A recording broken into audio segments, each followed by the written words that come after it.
Welcome to Scorched Earth and a general reading for the sign of Scorpio, Sun, Moon or Ascendant for the month of May 2023. I hope you are well. I'm using the Crow Tarot for you today. Just before we begin, if the reading resonates with you and you'd like to go a little bit deeper, there will be an extended that you can access at the end. That's the first link in the description box. The second link in the description box is to the 6-month overviews that I've done for each of the signs. They run from January to June 2023, and obviously we are most of the way through that period now, but we still do have a couple of months left. So if you haven't had a chance to check them out and you'd like to see what the next couple of months have in store, do feel free to avail yourself of that. The third link in the description box is to my private community, the Order of the Phoenix, over on Circle. You can get access to all of the extended content for no extra cost, plus hang out with a truly extraordinary group of people. So if that's something of interest to you, you know what to do with that link. Right, let's have a look and see what's going on with you, Scorpio. 3 cards. Oh, here's the first one, straight out. We have the 5 of Swords in your recent past. About current energy for Scorpio, please. Thank you. We have the Temperance card. And what's coming towards Scorpio, please, for May. There it is. We have the Emperor. Very nice. I'm going to just flip those around so you can see what I'm looking at. We have the 9 of Wands at the bottom of the deck. It is a card that talks about boundaries, but I think specifically for you, Scorpio, it's more to do with resilience. It could well be at the moment, at the point where I'm recording this, where it's the day before the Scorpio lunar eclipse, and so it's quite likely that some of you are feeling somewhat agitated at the moment. Understandably so.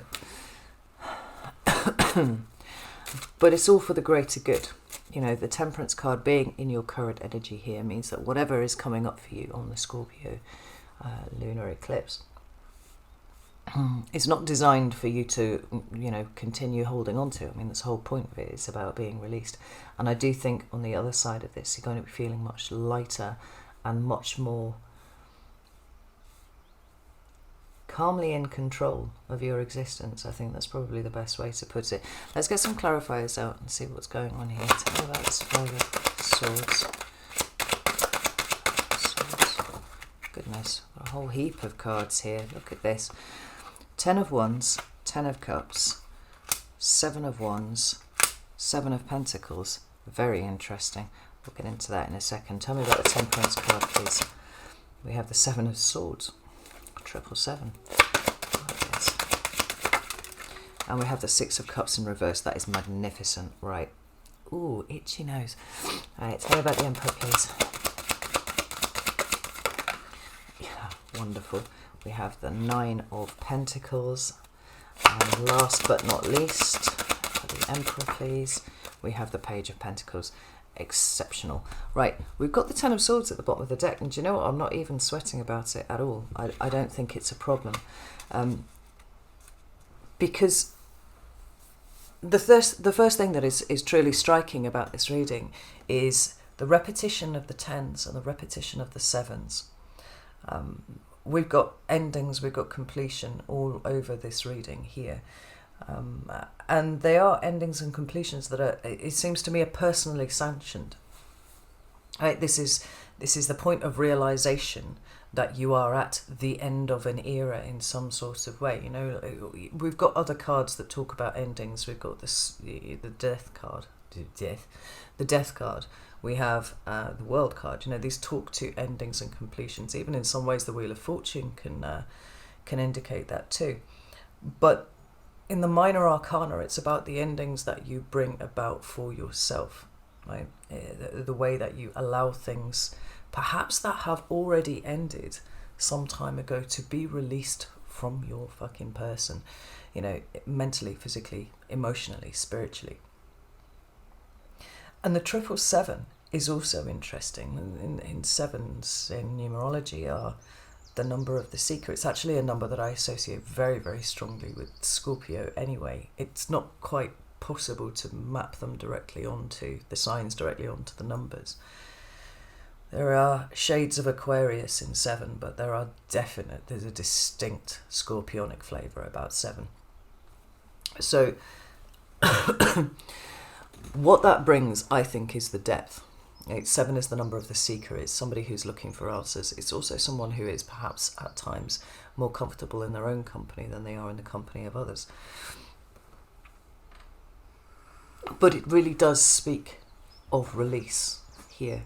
It's a process of release. And it's the word that I'm looking for. I'm trying to feel the shape of it. It's kind of like release and then reassimilation, like a reordering. We let go of the things that we don't want to be in there anymore, 10 of Swords, and that would be anything that you have found to be a challenging ending, like properly released during this time.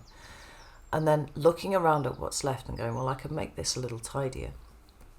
Look at all of this space that I've got, and, you know, because the Death card is your card, I think that there's something that suits Scorpio very well.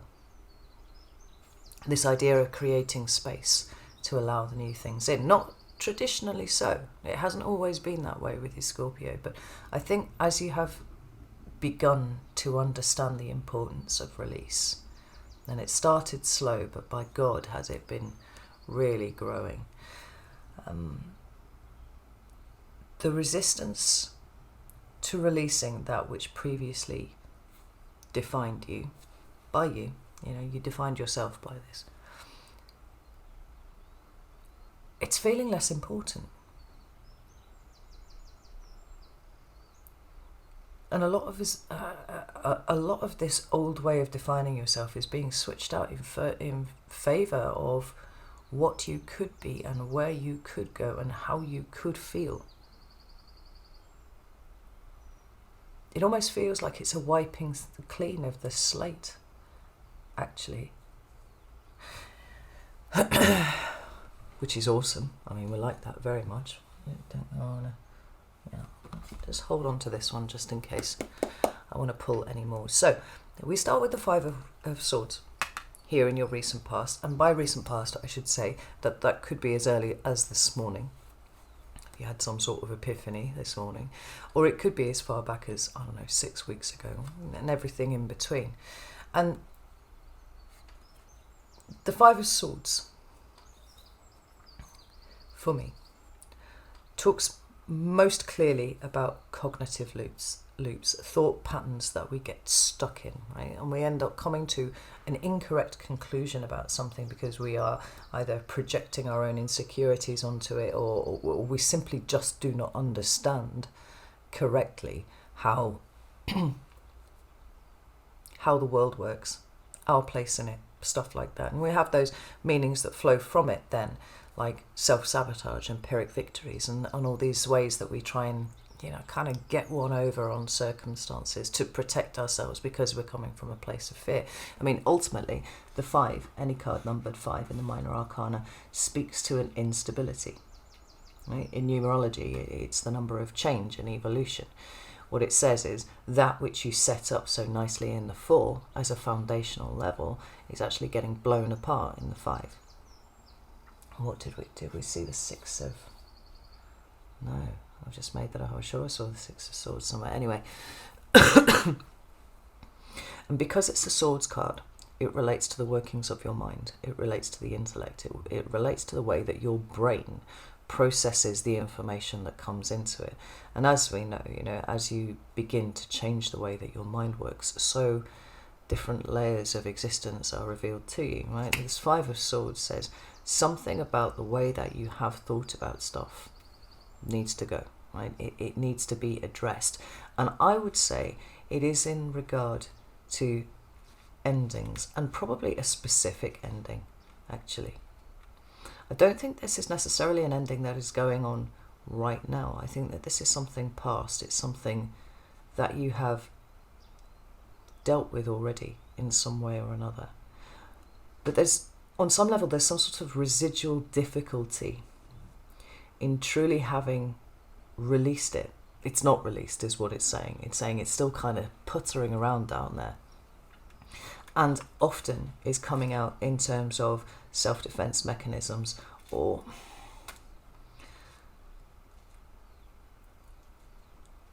a feeling of despondency, a feeling of disappointment with what it is that has been, that formulates, you know, your current existence. It's not consistent. But the Seven of Wands and the Seven of Pentacles feels like peaks and troughs. You know, everything's great and, well, you know, everything's really hard, and then everything's great, and then you're feeling really defensive, and then you're feeling kind of numb. It's a bit of a roller coaster. And this is all coming out under the Five of Swords.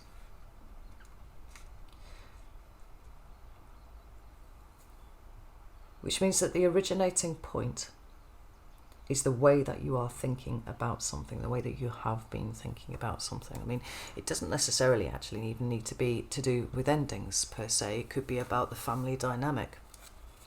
It could be about how hard you've worked to try and keep something together, and yet it still kind of came apart historically.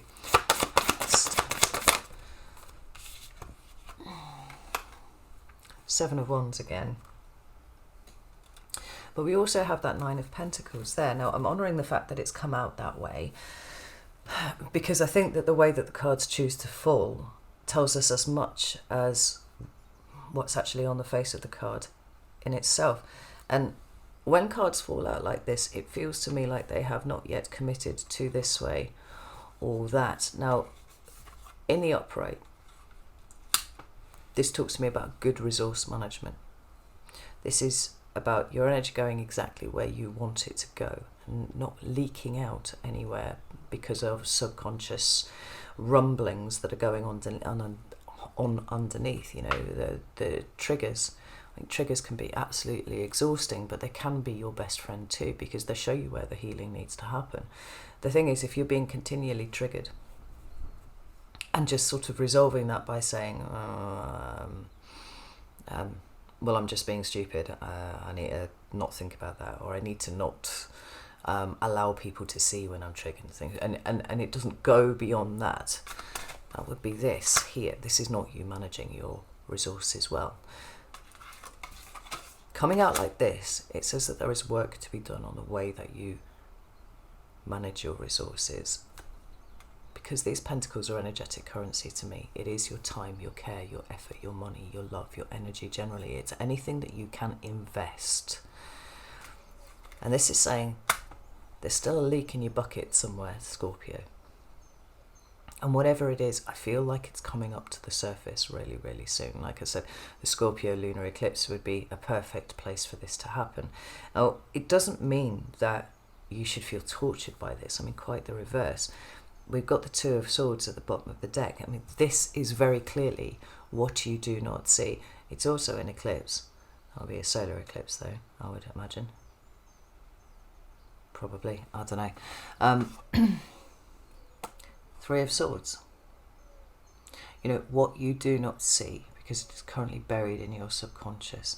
Getting an opportunity to come out and be seen. You have this Three of Swords.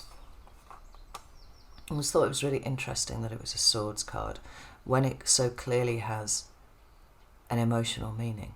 Like, we all know what it's like to feel the sword, metaphorical sword, enter our heart. It's a sharp pain like nothing else. It's emotional. Why isn't it a Cups card? And I thought about it for the longest time. I thought the point where the swords meet the heart is the point where the mind and the heart connect, where we understand a truth about something that maybe we've avoided for a long time, or maybe that we just did not see. And in the union of steel and muscle, all of a sudden nothing is the same. It cannot be the same. You know, it destroys the potential of a situation, and it destroys the dreams that we have about a situation. And quite often, we choose not to see that. Sometimes it's because we're at a level of development where we're not actually able to see beyond that, you know. And as we get older and wiser and we go through more things and we work on ourselves and all that sort of stuff, we allow it to come up to the surface. But look at that, the Ace of Cups is sitting beyond it.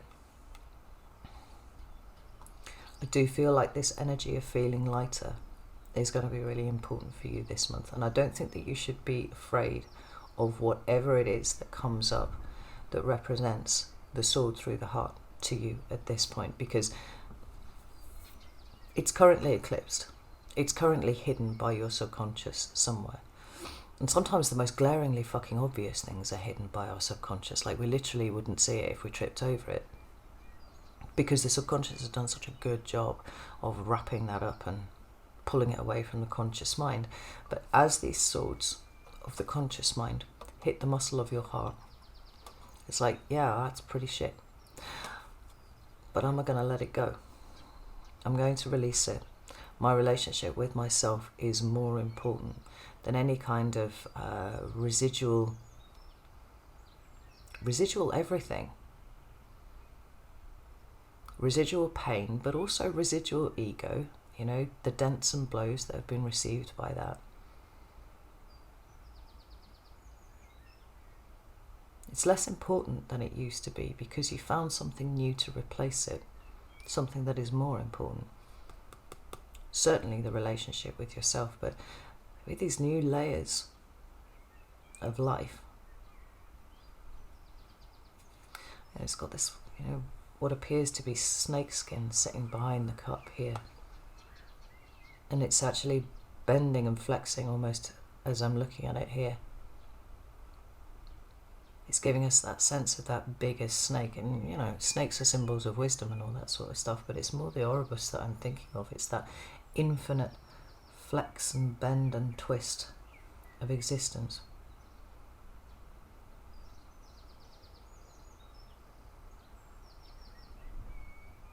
And it's almost like there's nothing else but this cup here.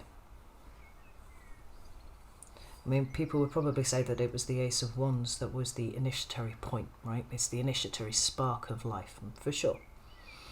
But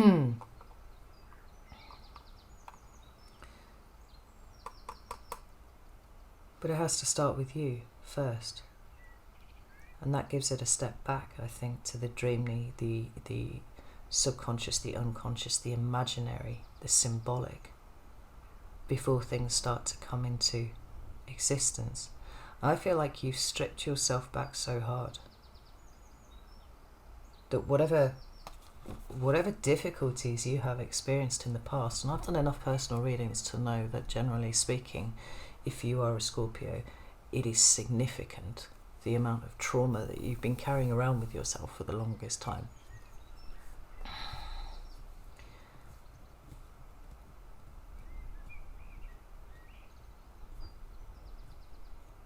And it almost, I was kind of pushing you towards this idea of oneness with yourself, but also with everything else.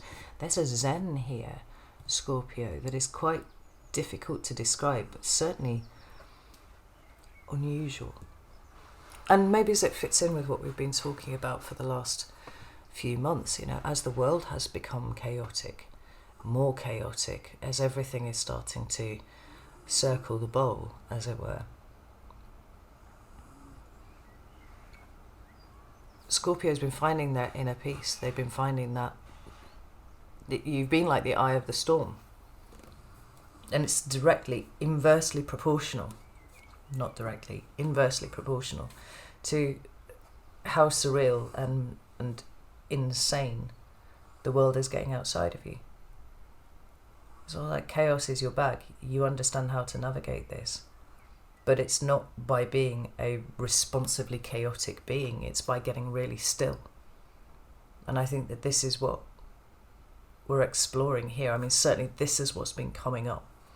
Any last vestiges of anything that would trigger you, anything that would cause these peaks and troughs where everything's good 1 minute and then just the memory of shit comes in and it's just like, you just fall off a cliff. You're like, everything's crap. It's just shit. You know, a kind of nihilistic perspective on things. Doesn't matter what I do, doesn't matter what I invest in, it's always going to be shit. It feels like it's more like you are becoming the light in the darkness, and you're not just doing it for other people, you're doing it for yourself. And that's where it's most meaningful, Scorpio. So, although there is still work to do, There's always still work to do. Like, the work is never done. This is a continual process. So I'm not too concerned about the fact that the Nine of Pentacles is that way around. I feel like probably this time next week, for most of you, that is going to be looking like that anyway. Because we still have, you know, your current energy to get through. And your current energy is the Temperance card. It's Sagittarius. But most importantly for me, it is the alchemical process. Right? We're transmuting.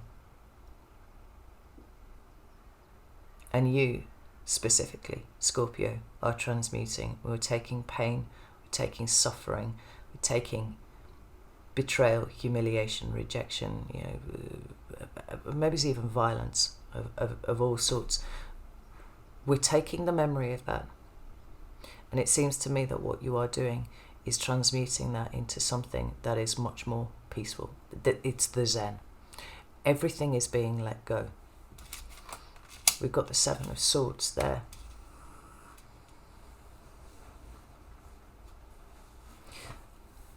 And in addition to being the third, seventh, and a seven in a row, really speaking to the depth, really speaking to the seeking that is going on.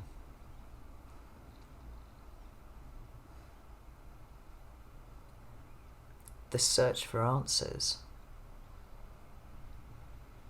I think there's an understanding that they're not coming through the mind. And your attempts to mentally reconcile things for your entire life actually has just ended up with you having far too many swords, an abundance of swords. And there's something on a deeper level here that has been necessary for you to access. And the Six of Cups, which is a Scorpio card, is in the reverse, and I like that because this way round it talks about the past.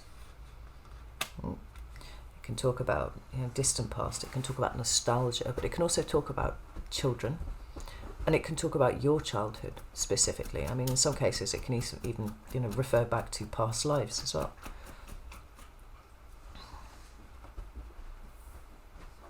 At time where things felt simpler, things felt easier.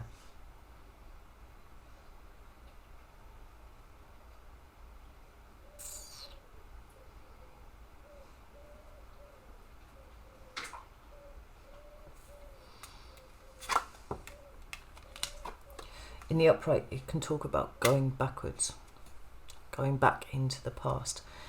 Having it here in the reverse is an absolute awareness of the fact that you are not ever going back. You are not falling into periods of self-deception where you tell yourself, get nihilistic about stuff and say there's no fucking point, nobody's fucking listening, I'm not even fucking listening to me, I don't know why I think that I can change anything. I think that's gone. I don't think you're doing that anymore.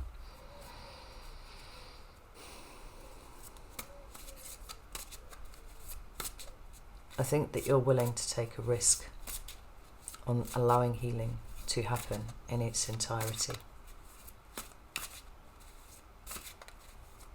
I think that you've been suspicious about it, yearning for it, but pushing it away your entire life. And I get it, I understand.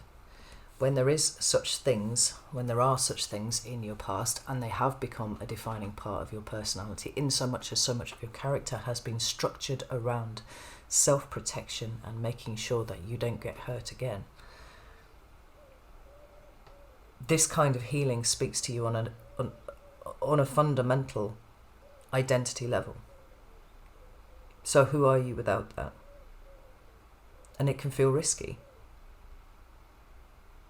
So what you're undoing is years, decades possibly, of the kind of conditioning, and it's conditioning that you received from people in your formative years, right, where you understood that this is the way that you needed to behave to survive. And I'm not using that word loosely, I'm using that very specifically.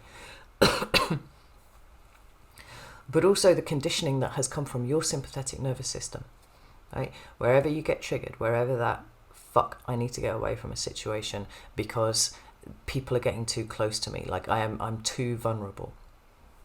What your sympathetic nervous system is looking for is, are you still alive after we took evasive action? And they go, yes. And then your subconscious goes, well, fuck, well, that's just what we need to do forever then, because that keeps us alive. That's the only metric of success that your nervous system is looking for.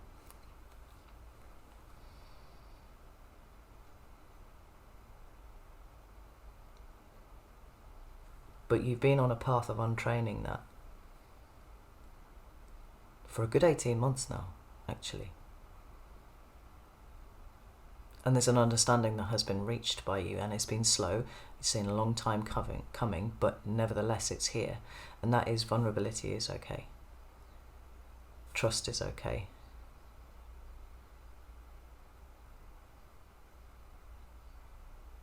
Allowing people occasionally to look into your depths is okay.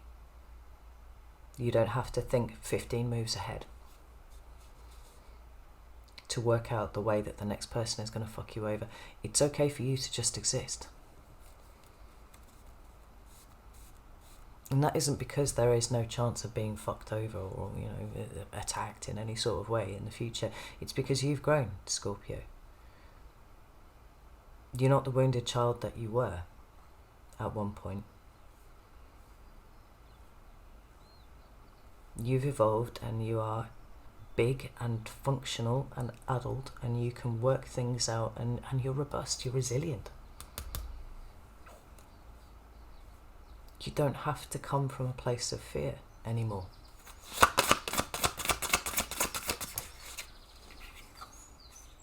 I was like, what the fuck? I've just realised my whole deck is actually upside down, so these did come the right way out.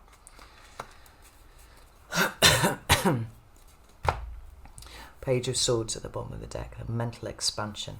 Right? You don't need 5 swords, you don't need 10 swords, you need 1 sword.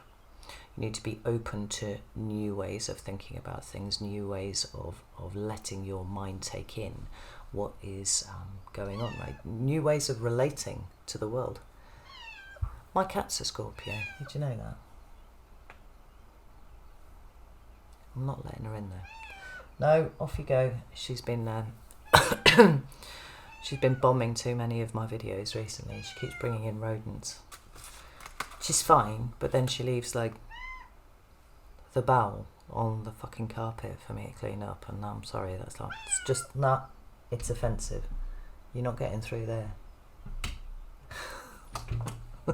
Okay. We have the Scorpio card of the King of Cups, and we have the Chariot. And I love this because the King of Cups, as well as being the card of Scorpio, is along with the Queen, it's the pinnacle of the suit. Okay? We have the active masculine expression here in the Father of Cups to, match the passive, a more internal expression of the passive feminine of the Queen of Cups. They talk about the inner and outer relationship, right? The way that we receive and the way that we give. And so they indicate the point of maturation. And here you are, Scorpio. In some ways leading the way, possibly for others, but certainly for yourself. You're not afraid of your emotions anymore. You're not ruled by your emotions, and you have been. Even if it's been ruled by the need to avoid your emotions, right? The rulings still happen. The tables have flipped around now. I have emotions, and that's okay. I am not my emotions. I think that's the biggest thing with this card here. I am not my emotions. My emotions are transitory. My emotions are fleeting. My emotions are telling me something. If I am open to hearing what they have to say, rather than hiding from them, I can transform. I can be authentically me. And then here's the fucking Chariot card, and I love this Chariot card so much. And I love it because it's so different from all of the other Chariot cards that I've got. When you see Chariot, usually, right, you've got the Chariot, and you've got the Charioteer, and you've got whatever beasts are pulling it, whether it's sphinxes or horses or geese. I've got it in mine. I've seen it with cats before as well. It's depicted Freya, the Norse goddess. She had a chariot pulled by cats. But, you know, you have that fixed symbolism of the Chariot card, and it means something very specific to me there, because I'm looking at these polarities indicated by the beasts, and one is usually black and the other one is usually white, right? There's that sense of it being the extremes of the coin. So you could see that as the conscious mind and the shadow, or you could see it, the light and the dark, or the good and the bad, if you want to go down that road, right? And this ability of the Charioteer to be able to pull them into a state of alignment so that they can go forward, it's really, really strong. So for me, it becomes then a card of shadow work because it's about holding that balance between the two polarities of self. This card, different, because we have both the beasts and the Charioteer in one. You know, we've got the drive and the determination of the horse, right? We've got the stamina of the horse, of the wild beast, taking you in a direction. But the horse is also independent. It decides where it's going. Certainly in a case like this, where it's not been, saddled up and broken by a human being. Like, it's a wild horse. It's doing what it wants to do. It's allowing itself to be led by its own emotions. And it's making the decisions, not led by its own emotions. It allows its emotions to have an input. If it doesn't want to go that way, it's not going to go that way. For me, it's like all of the symbolism of the chariot packed into one animal. So it's not about the balancing of the extremes or anything like that. It actually becomes this point of assimilation. I am the horse. I can go wherever I fucking want. Where do I want to go? Well, I'm going to go that way. And the Chariot's card of the self.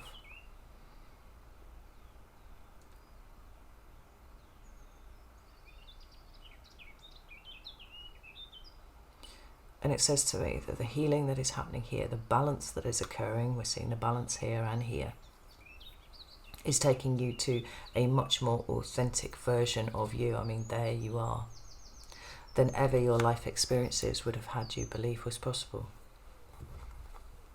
The healing is profound for you this month. And as we move fully into May, we've got the Emperor card with the Nine of Pentacles and the Page of Pentacles now. The Nine of Pentacles is now upright. It's about the management of your resources. There is nothing that is being drained out of the bottom of a leaky bucket of your subconscious. Yes, it might have been uncomfortable as things have come to the surface, but particularly if this involves endings, or the difficulties of endings, or even the expectation of what a family situation would be versus the reality of it, and how it's taken time for you to be able to process that. What this is saying is you have processed this. And as I was saying right at the beginning, there's a level of self-control that is being exhibited here, which is really, really interesting. Now, to me, I always think that Scorpios represent bastions of self-control anyway. Scorpios, Capricorns, that sort of thing, right? But your self-control has always come from a place of restriction, right? I'm not going to allow this person to enter, my personal space, energetic, emotional personal space. That's not happening. A huge fucking wall up there. No. I'm not going to allow myself to care too much about this one person, because then they might leave me and then I'll be fucking devastated. So it's better if I just kind of push them away like that. I'm throwing up examples here. I'm not saying that this is true for all of you.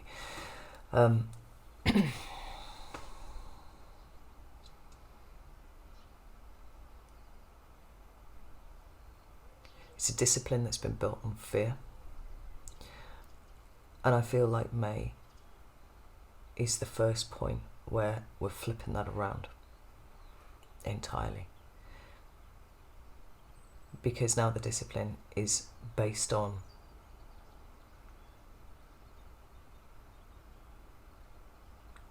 possibly a desire to build. I mean, there's a lot of Pentacles cards just kind of knuckling along under here. But more importantly, it's based on an awareness of your own personal value.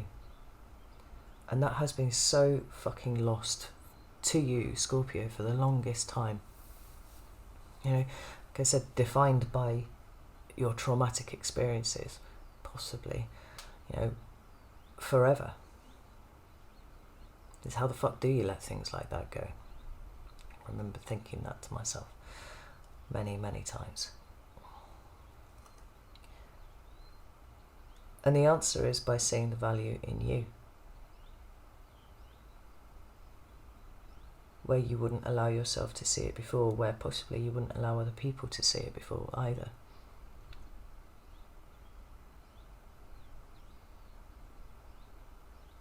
You know, this woman looks relaxed in her vineyard. This is a card of self-sufficiency and independence.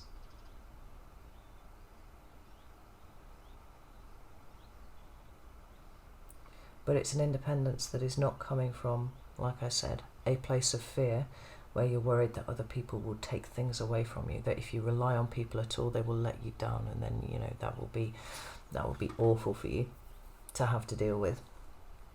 Or, you know, if you rely on other people, there's a possibility always that they would reject you in some way. But do you know what I find really interesting about this card? You see it. There's one other character in here you don't often see, and it's the snail. The little snail at the bottom of the card. And I like that as a symbol.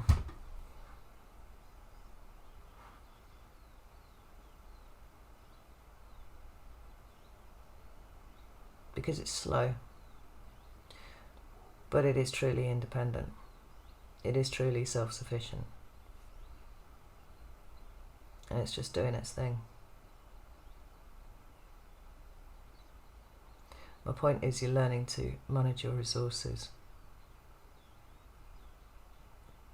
You're learning to see yourself as you actually are. You're learning to see the value in you. And correspondingly, what is happening is that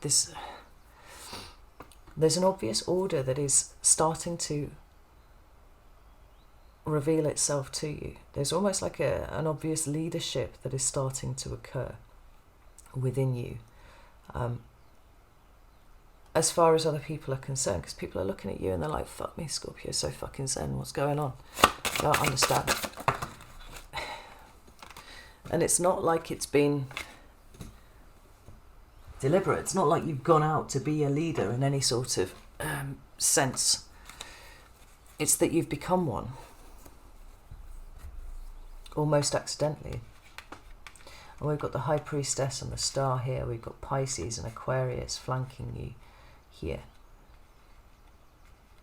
We've got intuition and higher wisdom.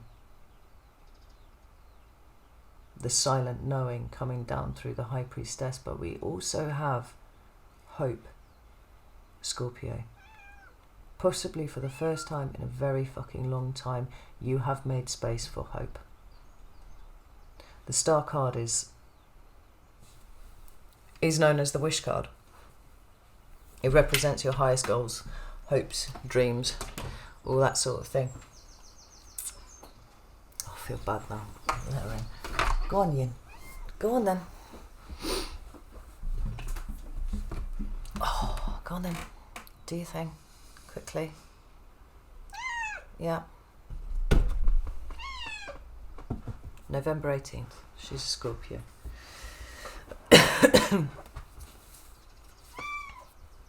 Where there was no room to hope before, where everything was a constant battle of just ensuring that you got through the day unscathed, right? And maybe you've spent 30 years in that kind of state. Now, there's a connection to something much, much more powerful. There's a stillness in you. And I think the realization that the stillness is actually all that you need.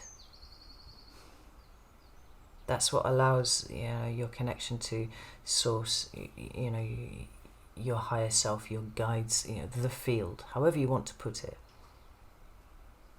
The only thing that you need is to be still enough to be able to hear it. And all of this space that you've created where you have allowed what does not serve you anymore to be released is being replaced with the possibility of true connection,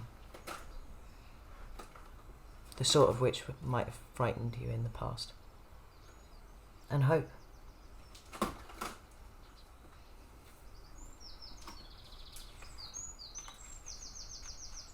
I think you're getting ready to build, Scorpio. And I think the more that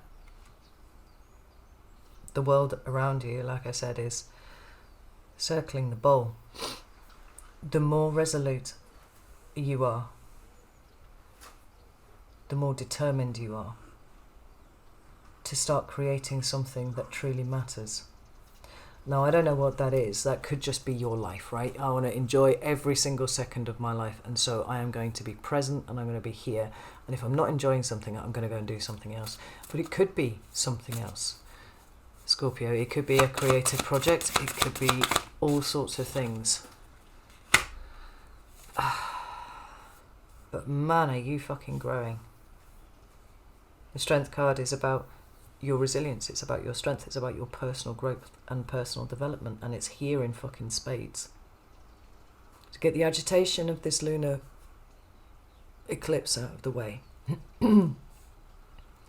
allow to surface what wants to surface, and then let it go, because you've got something really beautiful ahead of you, Scorpio. And it feels to me like you're going from strength to strength at this point. And people are looking at you, like I said, being like, how are they so fucking zen? Like, I want a bit of that. I want a bit of that mastery right there that Scorpio is exhibiting. How has Scorpio got their shit together so well? I mean, I know some of you are going to flinch at this, but I feel certain I've mentioned it in readings before now, in the last few months, but I'm seeing leadership here for you, Scorpio.